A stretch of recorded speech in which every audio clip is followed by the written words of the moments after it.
mursyid hakiki ya, mursyid yang wali, mungkin gak melanggar syariat. Nabi Khidir waktu bunuh anak kecil tuh langgar syariat. Jelas loh syariat Nabi Musa. Gimana? Zohirnya nih melanggar syariat. Syariat ikut hakikat atau hakikat ikut syariat? Ini ujian nih. Ayo lolos gak nih antum nih malam ini nih? Syariat ikut hakikat atau hakikat ikut syariat? Beneran? Ayo. Ketika Nabi Khidir bunuh anak kecil, ingkar siapa? Nabi Musa. Yang punya syariat kalau bunuh dibunuh, kisos namanya. Setelah selesai kisahnya, apa kata Nabi Khidir? Tahukah kamu wahai Musa, secara hakikat kalau dibahasakan sekarang, takdirnya anak ini akan menyesatkan ayahandanya, akan menjadi penyebab orang tuanya masuk neraka.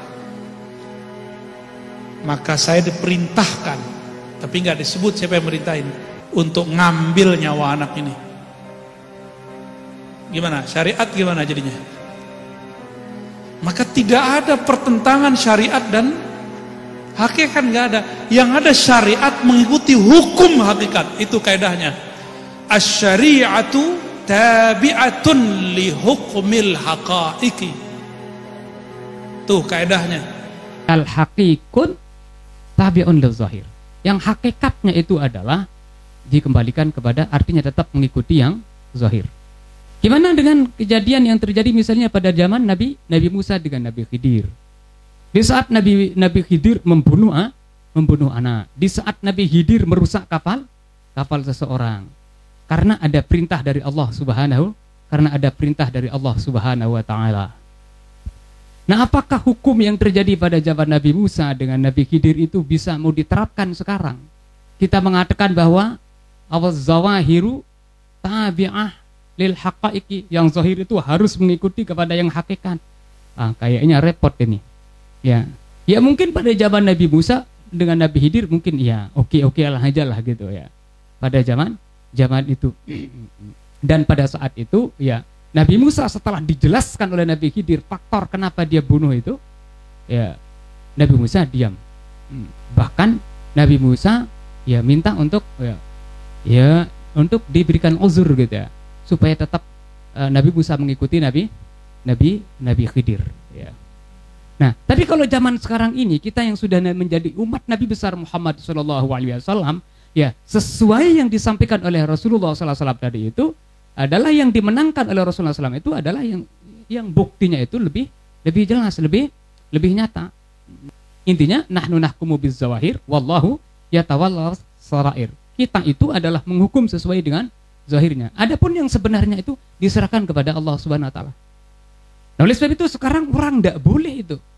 Misalnya dia mengetahui ya diberikan ilham. Kalau sekarang kalau wali mungkin ilham ya. Kalau dulu kan misalnya Nabi Khidir itu wahyu.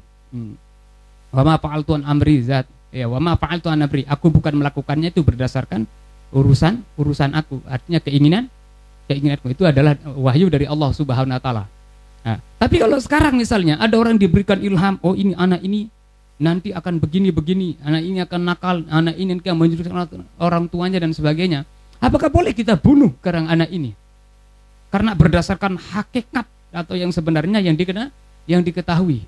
Ya tentunya tidak boleh. Ya, tetap ya orang itu tidak boleh membunuh tanpa dasar yang dibenarkan menurut syariat. Tidak boleh misalnya menurut ilham dari Allah Subhanahu wa taala. Saya ini diperintahkan untuk membunuhnya sekarang. Waduh, repot itu. Saya khawatir nanti itu ya banyak orang-orang yang membunuh orang terus ngaku ini adalah ilham dari Allah Subhanahu wa taala. Nah, sehingga dunia ini, hukum ini menjadi kacau jadinya. Makanya sudah diberikan standar tadi itu oleh Rasulullah SAW itu adalah bahwa ya, termasuk Rasulullah SAW sendiri itu adalah menetapkan hukum adalah sesuai dengan zahirnya. Ada ungkapan dan ada yang mengatakan itu adalah hadis, tapi ya sebagian besar ulama mengatakan itu bukan hadis, yaitu ungkapan yang saya sampaikan tadi, nahnu nahkumu bil zawahir wallahu yatawallas sarair. Kita itu tetap menetapkan hukum itu sesuai dengan zahirnya. Adapun masalah yang sebenarnya itu diserahkan kepada Allah Subhanahu wa taala.